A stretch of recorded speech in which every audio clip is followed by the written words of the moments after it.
从巴厘岛飞到爪哇岛，我们将要从泗水前往布罗莫火山。这期视频就是关于我们不跟团如何完成一趟自由行。但首先声明，这不完全是一趟轻松的旅程。如果准备好了，那就开始吧。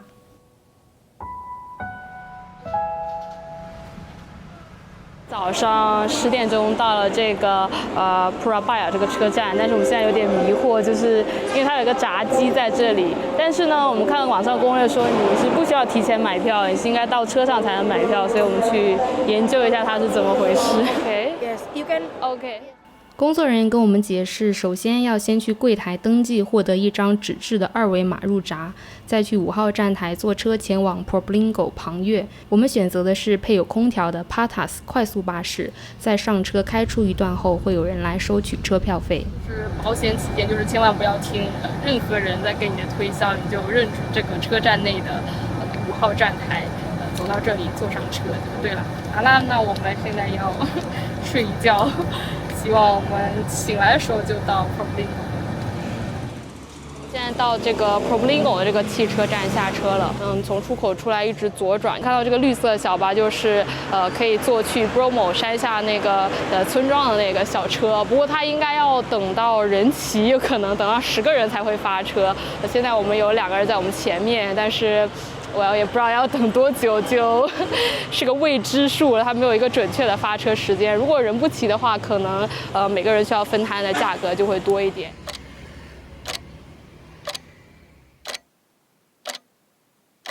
我们最后的决定就是不等了。接下来我就要补充说一下这趟交通的雷点。我们在等待的过程中呢，就和另外2位拼车的德国背包客交流了一下，了解到他们其实早上9点钟就到了。就意味着在他们等待的这3个小时中，除了我们就没有其他人来。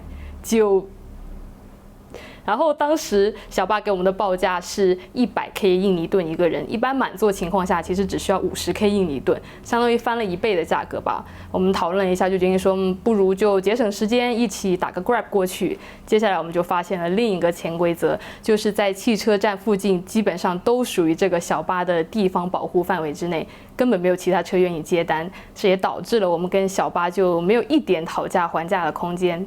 我们现在在躲避人家地头蛇的眼线，所以要走多久？走1公里，预计我也不知道走多久，走到一个我们可以打车的位置。后来我们一直走出主街，又拐了个弯，才遇到一位好心愿意接单带我们去村里的师傅，也给了我们一个相对合理的价格。这段旅程应该就是我们整个自由行过程中最不可控、最离奇，但很幸运最后也得到解决的部分了。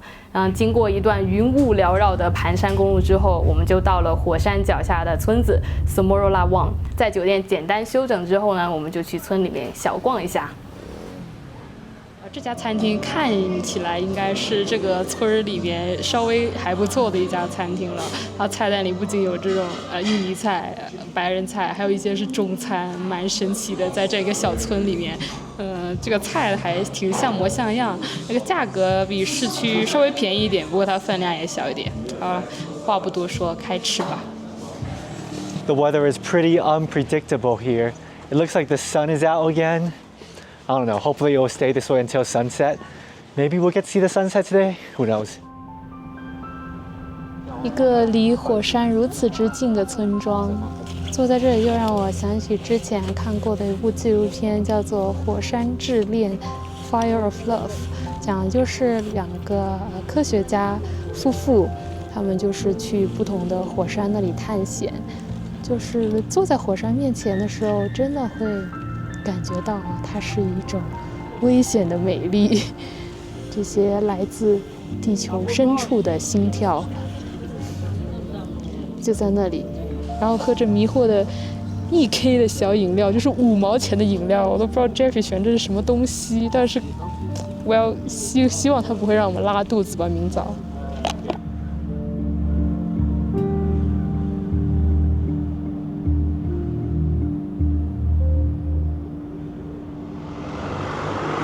现在是凌晨2点半，外面大概是12度左右，还是有点冷的。已经听到引擎的声音了，我们也差不多时间要开始爬山了。Look at this mist and fog. It's even crazier than yesterday night. 好大的雾啊！这个雾让我觉得有点凉凉。不知道是不是一直都会有路灯，但愿是吧。还有在这么大的雾天摸黑爬山，真是太刺激了。This at least is a really cool experience. There's nobody on the road right now. I think it's because the SUVs might come a little bit later. Just then we saw a dude riding a horse over there. 这里真是什么交通工具都有。This is crazy. You can barely see like 5 meters in front of you. 走了40分钟，40到50分钟的盘山公路之后，就到这个要去观景台的入口了。So now we reached the point where all the SUVs are parked. I think this is the point where everybody has to start hiking up the mountain. 我们走过的路都是大雾弥漫的，不过上面就非常的清楚，一点雾都没有，所以今天应该是一个看日出的好天气。然后一路上来其实也没有特别的黑，虽然后半段没有路灯，但是这个月光非常的亮，就像打在头顶的一盏灯一样。那我们走吧。我们应该已经到2/3。就到那个观景台了。这条路坡度应该有45度左右，所以不是一条比较好爬的路，如果没有运动基础的话。这个第一个观景台就是 Saruni Point， 这还是一个建得蛮好的观景台嘞。不过现在为时尚早，感觉我们在这儿还有点时间，应该还有2个小时左右才日出。所以我们决定继续往上走一下，看能不能走到 King Kong Hill。不过从这里上去基本上都是土路了，就是完全没有灯的路。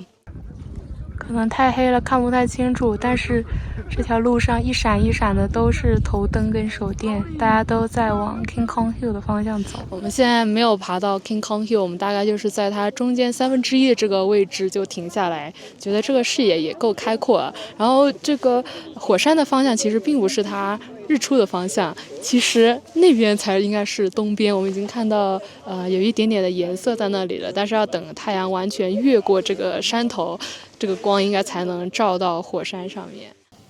Allahu Akbar.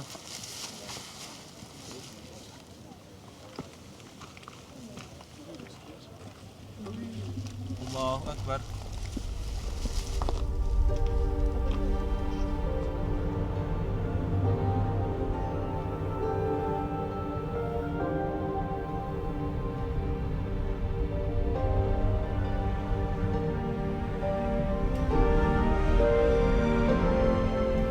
东方渐白，我们眼前的色彩以分秒为单位发生着变化，从破晓后的第一缕赤金色，到天际晕染出的粉紫色，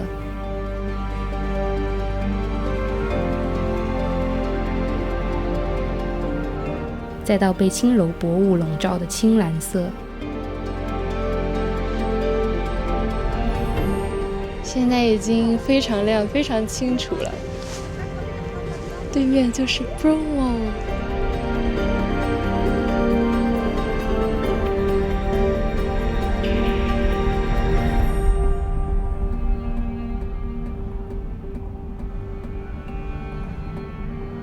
超级的美！现在太阳已经完全出来了，我们刚刚一直在这冷得瑟瑟发抖，等了1-2个小时。现在的光线也非常的漂亮，你可以完全看到这个山的形状了。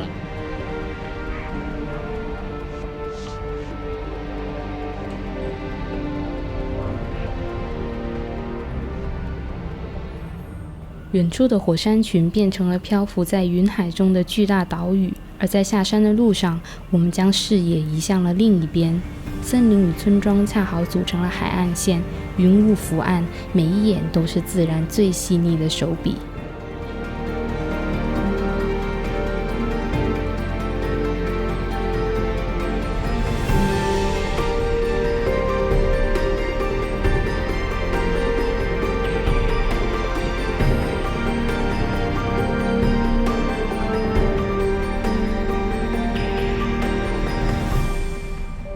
早上6点半，而我们这次的旅程才进行了一半。接下来，我们将要潜入云底，穿过沙海，去爬真正的火山。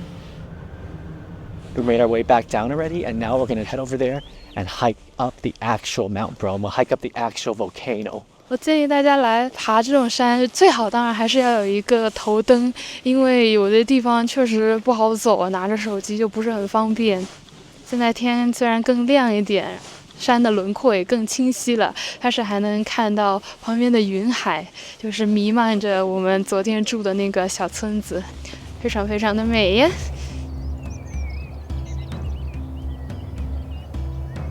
I'm kind of surprised there are very few people trekking their way down.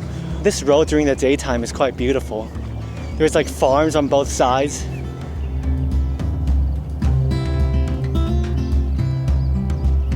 我们今天是一个纯步行的行程，当然不建议大家都这样子。如果走不了的话，或者赶时间的话，在那个 Saruni Point 那里还是有蛮多摩托车可以直接打到 Bromo 的。但是今天我们就要刚到底，我们要一路走到火山上面去。So this little entrance right over here next to the Inda Hotel is the start of the trail that will take you all the way to Mount Bromo. 这主要是一条当地人和马走的路线，虽然不算太好走，但是从这里可以免费的前往 Bromo。如果是坐车，只能从另外的入口进入，需要支付额外的门票。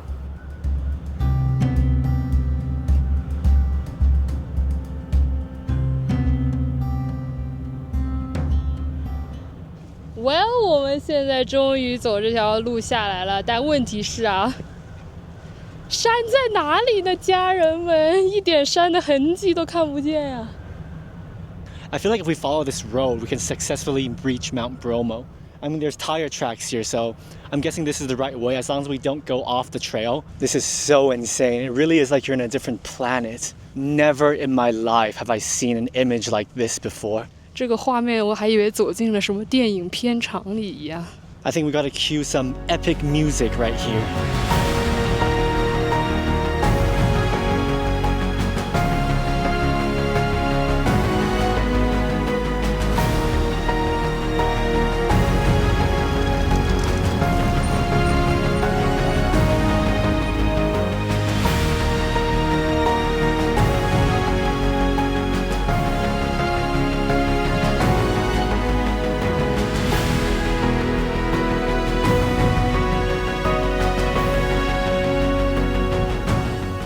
It's getting a little bit too dusty with these SUVs driving by, so we decided to put on a mask.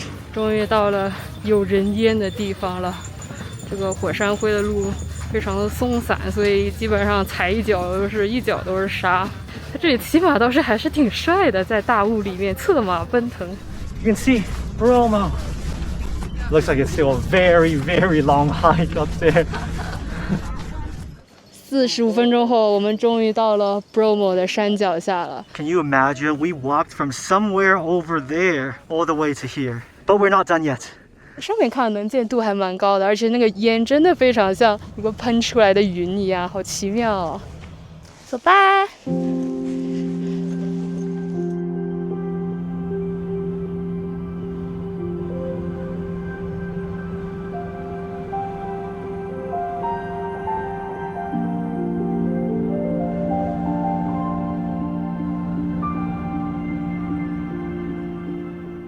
Well, I feel like we didn't come late enough, and now there's a huge line to even climb up Mount Bromo.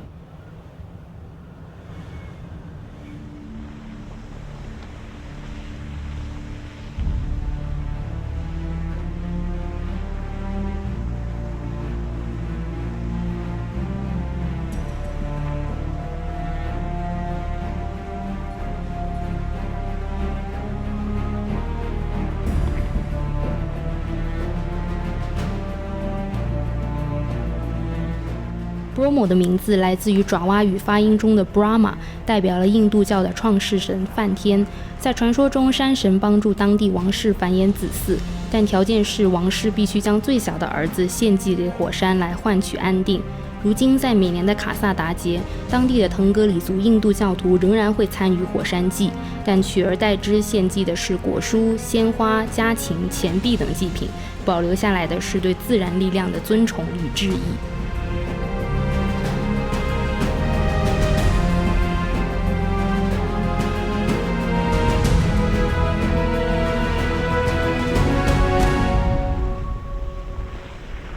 近距离的欣赏，真的非常的难以形容的一种平静而又壮阔的感觉，就是觉得啊，世界造物是如此的奇妙啊。但是又是因为它离我们有点距离，它有一点像一个非常温驯的野兽，因为你知道它蕴藏着可以吞没这一切的力量，但是它现在只是非常平静的在这里面燃烧。现在是早上10点钟左右，火山边上基本上都没什么人了，大家都已经散了。行走在一个活火山的边缘，除了短短的一段栏杆，基本跟火山口就处于近在咫尺的距离。为了安全起见，现在也只有指定的一片区域可以逗留。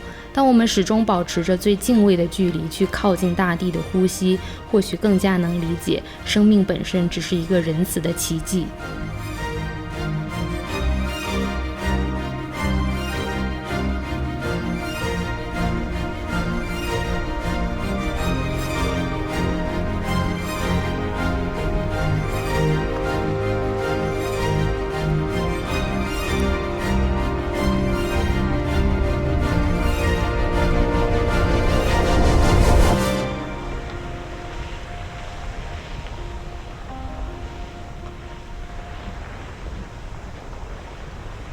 我想拍一个很帅气的 ending。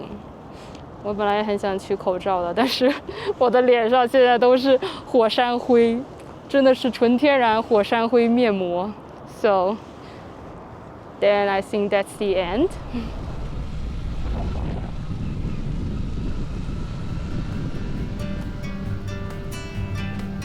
在回程途中，我们最终还是没有贯彻一路徒步到底的目标，决定犒劳一下走了大半天的自己，坐上了感觉快散架但也十分带劲的摩托车，穿越沙海回到村里。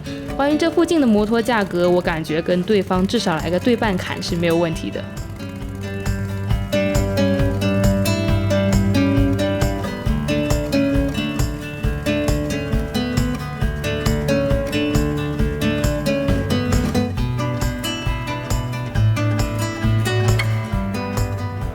到村里后，我们最终还是选择坐小巴回旁岳，再原路坐大巴返回到泗水。因为这次拼小巴的人更多，所以也才有了更划算的价格。